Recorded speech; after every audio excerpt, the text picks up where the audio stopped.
Assalamu alaikum, Samir Soge with you. In this video, I'll review a USB charge doctor.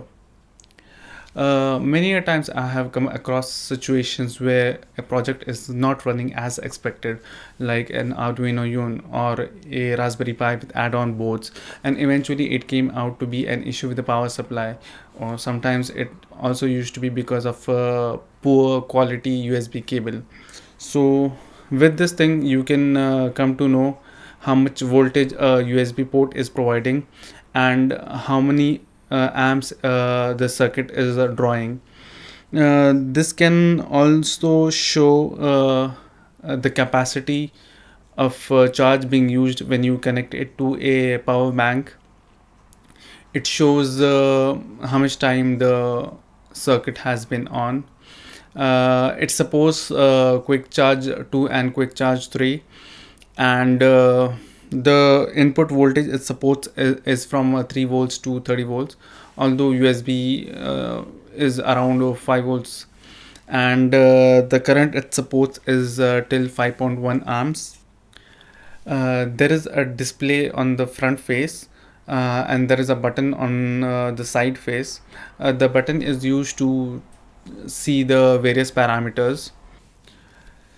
The USB port goes in both ways, so always the display will be facing you, whichever way you insert it into the USB port. Keep on watching and I'll demo this thing for you. Thank you. I will demo this thing using this clock as a load. Why I'm using this clock is because this clock is powered by an Arduino Micro, and when it is in clock mode, it is having a certain current usage. When it is in lamp mode, it uses much higher current as all the LEDs will be on full brightness. The ring itself is powered by the 5 volts of the Arduino Micro, and that pin has a rating of around 500 milliamps. Let's test this thing with the first charger. This thing is a Sony charger for my camera. It has a rating of 5 volts and around 500 milliamps. Let's see, when there is no load connected to the USB tester, what parameters it shows. So it is having an output of 4.96 volts, and the current draw is obviously 0 because nothing is connected. Now let's connect the clock. So the clock has turned on now. Current draw is around 110 milliamps. Now let's turn the lamp on and see the current draw. So all the lights, all the LEDs will be on at full brightness. So now the voltage has dropped to 4.83 volts and the current draw is around 610 milliamps. Let's check with another charger.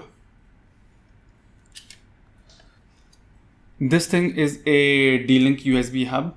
So when there is nothing connected to it like a computer or something, these two ports, which are power ports, can be used for charging.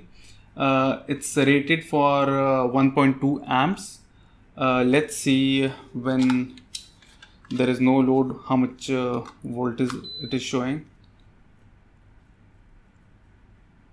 It's having 4.9 volts and the current draw is obviously 0. Let's connect the clock to it.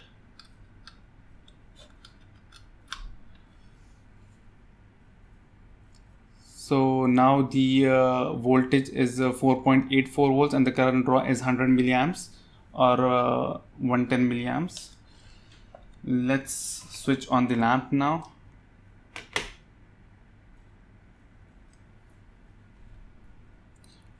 Now the voltage is 4.68 volt, 4.66 volt, which is much less, and the current draw is 570 milliamps, 560 milliamps. Although it is supposed to be a charger providing 1.2 amps, it is not very well capable of doing that because the voltage has dropped and even the current is low. as compared to the Sony charger, which is supposed to provide only 500 milliamps, and this is rated at 1.2 amps. Let's test with a third power supply. This is a Sony USB power bank. So first let's connect directly and see.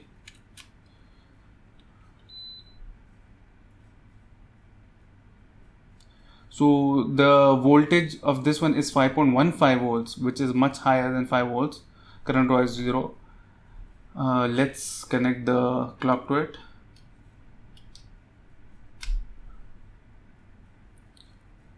So the voltage is 5.14 volts and the current draw is 100 milliamps. Let's switch on the lamp.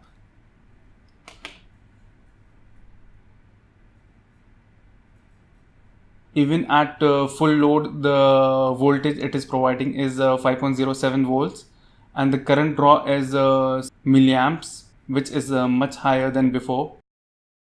In cases where you have a high power requirement and you have a longer USB cable, it is suggested to have 5.25 volts USB supply. Many manufacturers like Adafruit and Pi Supply, they are selling power supply with 5.25 volts in USB charger.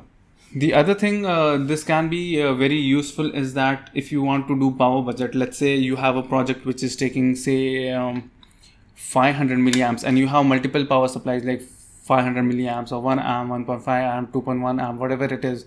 So the projects which are using less current, you can use a power supply which is rated less. So the more powerful power supplies, you can keep it for projects which pull more current, like Arduino Uno with camera, or Raspberry Pi with display, Raspberry Pi with camera and pan tilt hat. Hope this demo is informative and helpful for you. Thanks for watching and do subscribe.